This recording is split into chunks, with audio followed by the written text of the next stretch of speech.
주경교 성도 여러분 반갑습니다. 오늘 또 성목사와 더불어서 소율의 문답 16번째 시간을 함께 해보려고 합니다. 자, 특별히 이 소율의 문답은 우리 그리스도인들의 믿음 생활에서 너무나 중요한 지식을 담고 있기 때문에 우리 시경 모든 교우들의 믿음 성장을 위해서 꼭 필요한 성경 공부라고 생각을 합니다. 항전직들은 물론이지만 우리 교우들이 함께 참여함으로 신앙으로 영적으로 함께 성숙해가는 그런 성경 공부가 되기를 바랍니다. 자, 오늘은 16번째 시간 아담과 함께 타락한 인간에 대해서 공부를 해보려고 합니다. 자, 소율의 문답 16번째 질문은 이겁니다. 모든 인류가 아담의 처음 범죄 때 함께 타락했습니까? 사실 아담과 우리는 굉장히 연대기적인 차이가 굉장히 크죠. 그런데 아담이 인류의 시조라고 얘기하는 아담이 범죄한 것, 선악과를 따먹고 범죄한 것이 그리고 타락한 것이 수천 년, 수만 년 흐른 뒤에 우리와 과연 어떠한 죄의 맥락상 같이 문제가 있는 것일까? 우리도 어떻게 해서 아담의 범죄에 연루가 됐다고 이야기할 수 있는가? 이런 문제예요. 아담의 죄가 우리한테 왜 영향을 미치는가 이것을 오늘 공부할 텐데 여기에 대한 답은 이겁니다. 아담과 맺어진 언약은 그의 후손들을 위한 것이기도 했어요. 때문에 아담의 유전을 물려받은 모든 인류는 똑같이 범죄하고 타락했다는 것이 성경의 지적입니다. 특별히 시편 51편 기자도 이렇게 얘기해요. 내가 죄악 중에서 출생하였으며 어머니가 죄 중에서 나를 잉태했다 이렇게 이야기를 하고 있어요. 그런가 하면 로마서 5장 12절은 그러므로 한 사람으로 말미암아 죄가 세상에 들어오고 죄로 말미암아 사망이 들어왔나니 이와 같이 모든 사람이 죄를 지었으므로 사망이 모든 사람에게 이르렀다고 이야기를 하고 있습니다. 그러니까 인간은 모두가 어떤 죄의 씨앗을 가지고 죄의 유전자를 가지고 태어났다는 것을 성경은 이야기를 해주고 있습니다. 이런 의미에서 아담은 인간의 대표성을 가지고 있다고 봅니다. 자, 아담은 모든 인류의 대표자다. 창세기 2장 8절 여호와 하나님이 동방의 에덴 동산을 창설하시고 그 지으신 사람을 거기 두셨다 이렇게 얘기합니다. 자, 처음 지으신 사람을 동방에 있는 에덴 동산에 두셨다라고 얘기하고 있는데 자, 왜 아담이 모든 인류의 대표자이냐? 하나님께서 직접 지으신 사람은 아담과 하와이기 때문이라고 성경은 얘기해요. 자, 창세기 5장 3절 아담은 130세에 자기의 모양 곧 자기의 형상과 같은 아들을 낳았고 그 이름을 셋이라 이름지었다 이렇게 이야기합니다. 계속해서 그 아담을 통해서 후손들이 번성하게 되었다는 것이고 오늘날 우리 인류를 이루고 있다는 그런 얘기로 우리가 표면적으로 받아들일 수 있습니다. 물론 여기에 대한 신학적인 설명은 좀 더 깊이 그리고 좀 다르게 할 수가 있습니다. 자, 아담이라는 이름은요. 누구에 대한 고유명사로서의 이름이 아니에요. 이거는 사람이라는 뜻이에요. 그러니까 성경으로 얘기하면은 하나님께서 아담이라는 남자를 지었다 이런 말도 되지만은 하나님께서 사람을 지으셨다 이렇게도 번역할 수 있는 문제라는 거죠. 아담은 사람이라는 뜻이에요. 이건 어디서 나온 말이냐?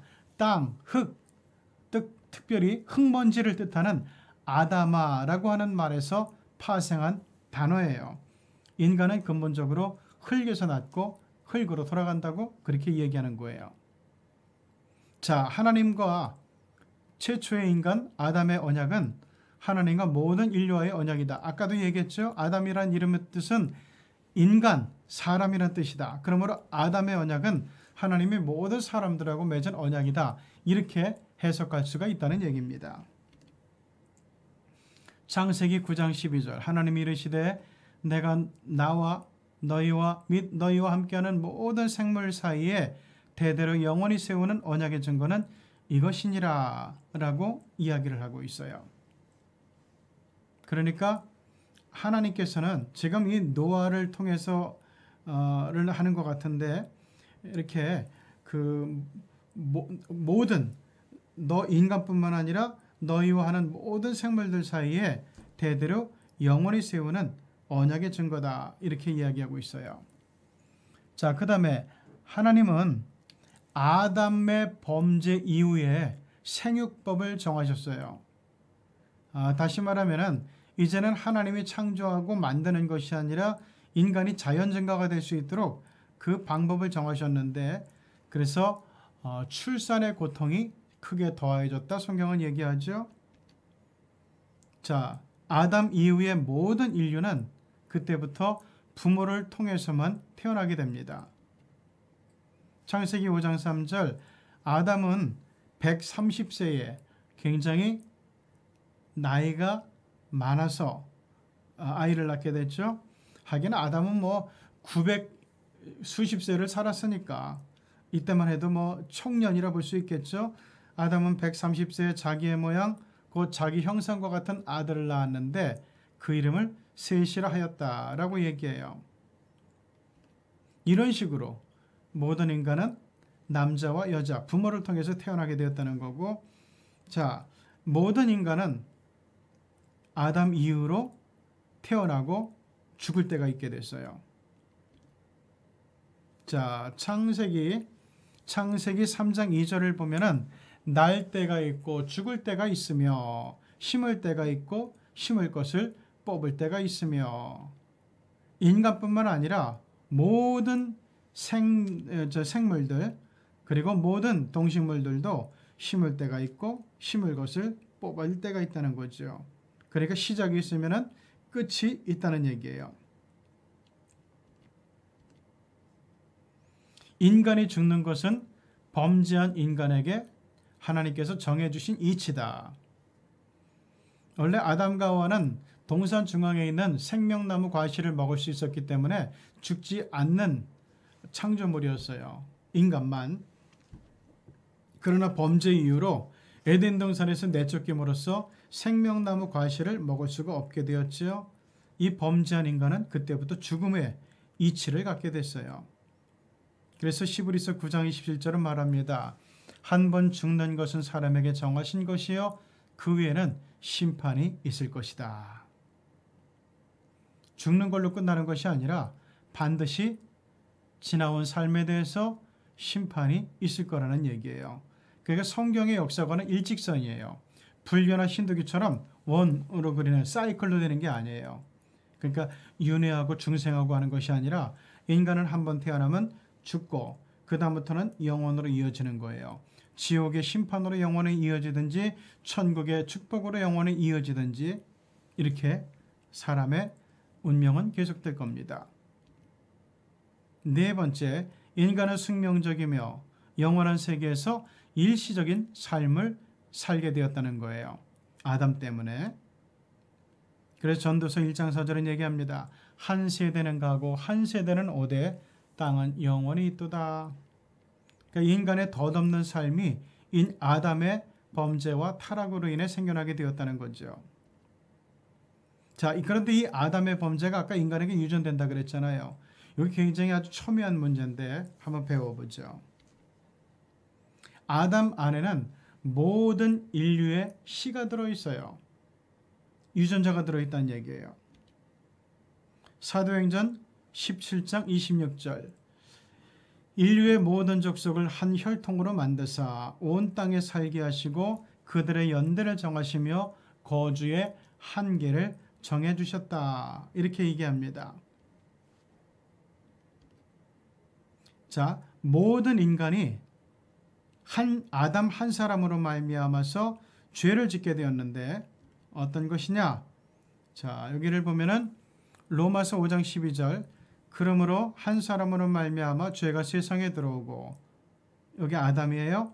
죄로 말미암아 사망이 들어왔나니 이와 같이 모든 사람이 죄를 지었으므로 사망이 모든 사람에게 이르렀느니라. 굉장히 어떻게 보면은 억울해요. 나는 아담과 지금 관계도 없는 것 같은데 아담의 얼굴을 본 적도 없는데 그런데 내가 짓지 않았는데 아담이 범죄하고 아담이 타락하고 아담이 죽게 되었는데 왜 나도 아담과 똑같은 운명을 가져야 되냐 이거예요. 자, 모든 인간은 어머니의 태중에서부터 이미 타락한 인간으로 되었다는 거. 그러니까 어떻게 말하면 성악설, 이것이 성경이 말하는 인간의 실존이에요. 시편 51편 5절, 내가 죄악 중에서 출생하였으며 어머니가 죄 중에서 나를 잉태하였나이다. 나는 아예 어머니 뱃속에서부터 죄인의 유전자를 가지고 본성을 가지고 태어났다는 얘기예요.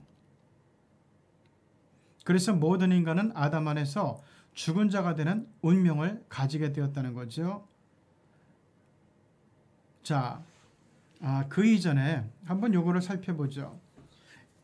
내가 어머니가 죄악 중에서 나를 잉태하였다. 이 의미가 정확히 뭘까요? 제가 한번 예를 들어 볼까요? 우리 아이가 첫돌이 되기 전에 그 애국에 사는 어떤 친척이 오면서 그 캔디를 가져왔어요. 그래서 이제 선물을 했는데 이 캔디는 사실 사탕 아이한테 좀 위험하잖아요. 기도가 막히니까. 그런데 우리가 걱정을 하니까 염려 없대요. 그 사탕은 입에 딱 넘어가면서 입 안에부터 탁 하고 터트려지면서 사람을 기분 좋게 하면서 그러면서 맛있는 향기로운 맛을 내면서 그러면 사탕이 녹아 없어지는 거예요. 그러니까 아이들한테 문제가 없지요. 자, 우리 아이는 그 사탕의 맛을 알게 됐어요. 자, 그러던 어느 날 옆집에 아이가 놀러 왔는데 얘도 첫돌이 안 된 아이예요. 자, 우리 집에 온 손님이니까 그 아이한테도 사탕을 줬죠. 그 아이가 사탕을 입에 넣으려고 하는데 우리 아이가 가만히 보고 있는 거예요. 그런데 그 아이가 사탕을 받을 때는 우리 아이가 가만히 있었어요. 왜? 자기한테도 줄 알았으니까. 그런데 그 사탕을 또 꺼내서 우리 아이도 주려고 그러다 보니까 그 이웃집 아이에게 준 사탕이 마지막 사탕이에요. 그러면 우리 아이는 어떻게 될까요? 만약 그 죄의 유전자가 없다면은 그래, 나는 맛도 많이 봤으니까 충분히 봤으니까 즐겼으니까 아직 사탕의 맛을 모르는 내가 먹고 기분 좋아져라, 행복해져라, 이래야 될 거 아니에요. 그런데 웬걸요?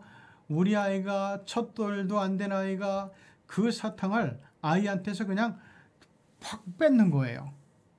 자기 안 주니까, 얘한테만 주니까. 자, 그렇다면 이제 반대로 그 이웃집 아이는 그러면은 어떻게 해요? 죄의 유전자가 없는 아이라면은 어차피 나는 사탕의 맛도 몰라. 너 사탕 맛을 아니까 네가 먹어. 이렇게 해야 될 거 아니에요. 그런데 그 첫돌도 안 된 아이들이 사탕 하나를 넣고 때리며 싸우는 거예요. 한 아이는 이 사탕 내가 왜 너만 먹을 순 없다. 나도 같이 먹어야 되니까 이 사탕 원래 내 거고 내가 맛을 아는 거니 내가 먹어야 되겠다고 뺐고, 또 이웃집 아이는 왜 나한테 준 걸 네가 뺐냐고, 나 뺏길 수 없다고, 양보할 수 없다고 그러면서 사탕 하나 갖고 싸우더라니까요. 철돌도 안 된 아이들이. 그거를 보면서 제가 인간은 본성적으로 죄의 씨앗을 갖고 있구나, 죄의 유전자를 갖고 있구나 하는 사실을 그때 알게 됐던 거예요. 그래서 시편 51편 기자도 어머니가 죄 중에서 나를 잉태하였나이다. 내가 죄의 유전자를 가지고 태어난 인간 존재라는 것을 얘기하는 거죠. 이렇게 죄의 유전자를 갖고 있기 때문에 모든 인간은 아담 안에서 죽은 자가 되는 운명을 가지게 됩니다. 고린도전서 15장 22절, 아담 안에서 모든 인간이 죽은 것 같이 그리스도 안에서 모든 인간이 삶을 얻으리라. 아까 얘기했죠. 아담과 관계도 없는데 왜 내가 죽어야 되냐? 왜 내가 심판을 받아야 되냐? 우리가 불만을 가질 수도 있는데 하나님께서 기가 막힌 말씀을 해주셨어요. 바울의 입을 통해서 아담 안에서 모든 인간이 죽을 운명이 되는 것 같이 그리스도 안에서는 모든 인간이 삶을 얻게 될 것이다. 생명을 얻게 될 것이다. 영생을 얻게 될 것이다. 이 말이에요. 기가 막힌 일이잖아요. 그러니까 우리는 내가 죄의 길에 머물러 있을 것인가? 죄의 본성에 그대로 머물러 있을 것인가? 아니면 죄의 본성을, 이 죄의 본능, 죄의 본성, 이 거푸집을 떼버리고 껍데기를 떼버리고 예수 그리스도 안에서 믿음으로 새 사람이 될 것인가 선택하라는 거예요. 자, 모든 인류 가운데는 아담의 범죄와 같은 죄를 짓지 않은 자가 없어요. 여러분, 우리는 지금은 서로 만나면서 너는 죄가 있어. 너는 문제가 있어. 너 잘못했어. 그러면서 남들의 잘못과 죄는 지적하면서 나는 의로운 척할 수 있지만 우리가 언젠가 하늘나라 앞에 서게 될 때 우리 주님의 하얀 빛나는 보좌 앞에 서게 될 때 그 앞에서 떨지 않을 사람은 없을걸요. 왜냐하면 죄가 없는 사람은 하나도 없을 테니까. 아마 그 앞에서 속속들이 다 드러날 거예요. 의식 중에 저지른 죄, 무의식 중에 저지른 죄, 알고도 저지른 죄, 모르고도 저지른 죄 다 드러나게 될 거예요. 그렇기 때문에 사실 우리는 아담의 죄가 왜 나한테 와야 되냐 갖고 불평 가질 일이 없어요. 나도 아담과 똑같은 본성을 가지고 똑같이 죄를 짓고 똑같이 타락한 사람이기 때문이라는 것을 누구보다도 내가 내 자신이 잘 알기 때문이죠. 그래서 보세요. 로마서 5장 14절 그러나 아담으로부터 모세까지 아담의 범죄와 같은 죄를 짓지 아니한 자들까지도 사망이 왕노릇하였나니 뭐 죽음이 최고예요. 죽음이 다스리면 꼼짝없이 죽잖아요. 자, 사망이 왕노릇했는데 아담은 오실자의 모형이 된다. 오실자의 모델이 된다. 그럼 오실자가 누구냐? 바로 예수 그리스도죠. 아까 고린도전서 15장 22절에서 얘기했잖아요. 아담 안에서 모든 인간이 죽은 것 같이 그리스도 안에서 모든 인간이 삶을 얻게 될 것이다. 그러니까 아담은 곧 지금까지는 죽음에 종속되는 신분이었지만은 곧 오시게 될 자의 또 하나의 모형이 돼요.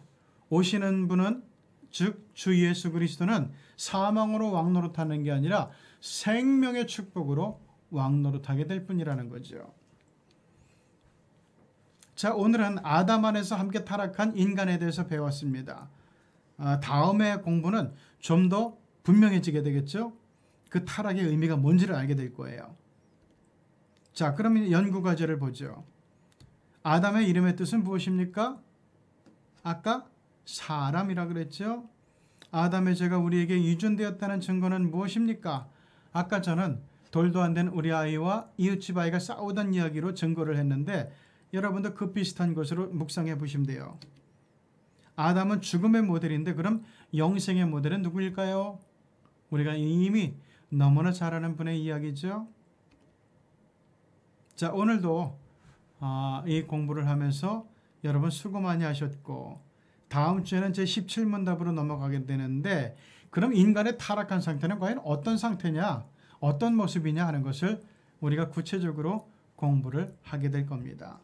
우리 다음 주에 만나서 이 부분도 함께 공부하면서 함께 은혜를 그리고 지식을 쌓아가는 시간이 되기를 바랍니다.